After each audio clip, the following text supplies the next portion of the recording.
चेहरा गोरी हिरनी सही तुर चाल कंचन काया हर मिठला बेरी हाथ मधाए रुमाल कंचन काया हर मिठला बेरी हाथ मधाए रुमाल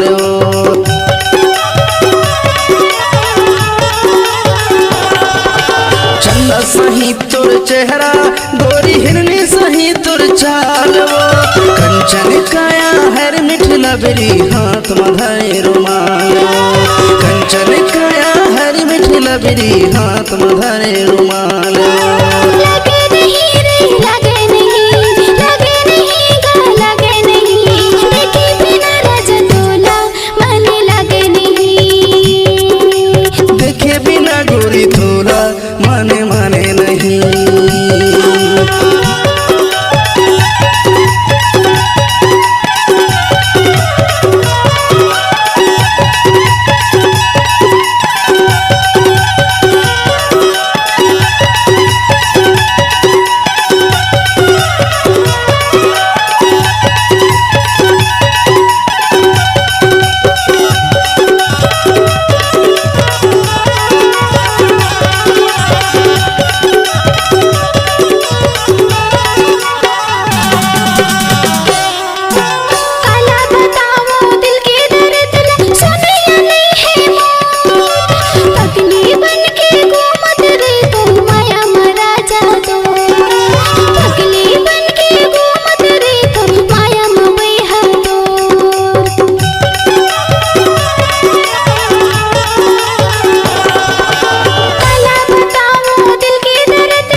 माया बटेला कर ले दोनों करार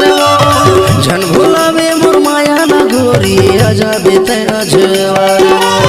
झन भुलावे मोर माया ना गोरी अजाबे ते अजवार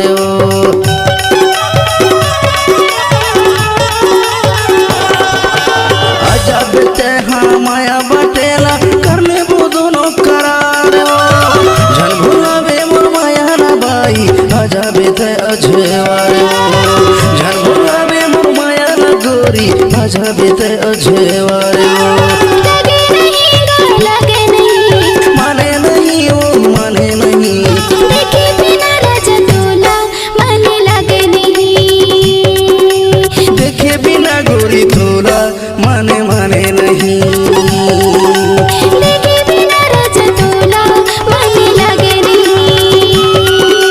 देखे बिना बाई थोला जीव लगे नहीं